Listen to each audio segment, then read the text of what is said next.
Hey sis, did you know that black women are 2 to 3 times more likely to develop fibroids than any other group of women? And that most of us won't even know we have them until they're already causing us real damage. And you know the scariest part? We are usually diagnosed later, treated less aggressively, and left with fewer options. So today, we are going to talk about all of that, what fibroids actually are, why our bodies are disproportionately affected, and what you need to know to protect yourself. Because nobody should have to suffer in silence just because nobody told them the truth.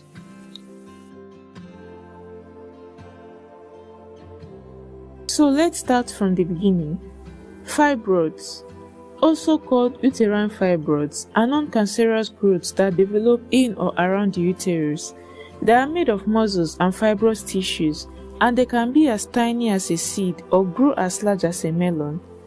And you can have just one, or you can have several at a time. Now, here's the thing. Fibroids are actually very common. About 70 to 80% of women will have them by age 50. But common doesn't mean they are harmless, especially for us black women. The symptoms can range from nothing at all. Some women never even know they have them, while some experience very severe symptoms. We are talking about heavy, painful periods that soak through their parts in an hour, pelvic pains and pressure that never lets up, bloating that makes you look pregnant when you are not, frequent trips to the bathroom, back pain, pain during sex, and in some cases, difficulty getting pregnant or carrying a pregnancy to term. Now, this is the part I really want you to pay attention to, because this is where it gets personal for us. Black women don't just get fibroids more often, we get them younger, and they tend to be larger, and usually more of them, and our symptoms, they are typically more severe. So why? Why us? Well, researchers have identified a few key reasons, and the first one is genetics. If your mother, your aunt, or your sister had fibroids, your risk goes up significantly. And because fibroids run in black families at higher rates, the cycle continues. The second one, estrogen and progesterone. Fibroids feed on these hormones, and some studies suggest that black women may have higher levels of estrogen exposure over their lifetime compared to white women, partly due to early onset of puberty. And the third one is stress.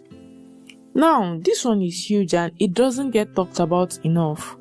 Chronic stress, the kind that comes from navigating racism, financial pressure, and carrying the weight of the entire family, raises cortisol levels, which disrupts hormones balance.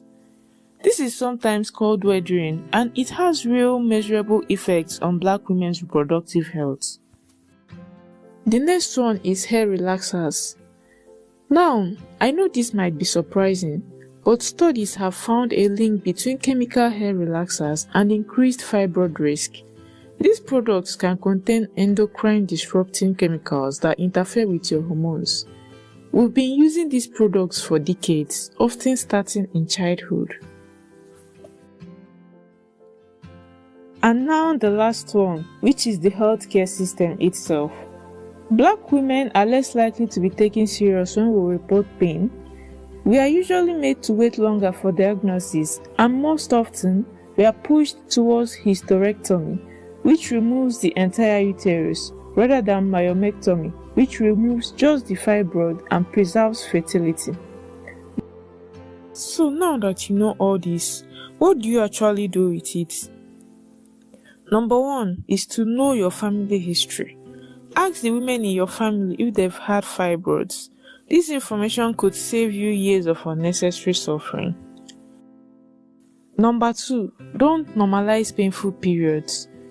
Heavy bleedings, severe crampings, or periods that last longer than 7 days are not something you should have to live with. That's your body asking for help. Number 3, Get regular pelvic exams and ask about ultrasounds. Fibroids can often be detected early this way, and if your doctor brushes you off, advocate for yourself or find a new doctor. Your pain is real and it deserves to be taken seriously. Number 4.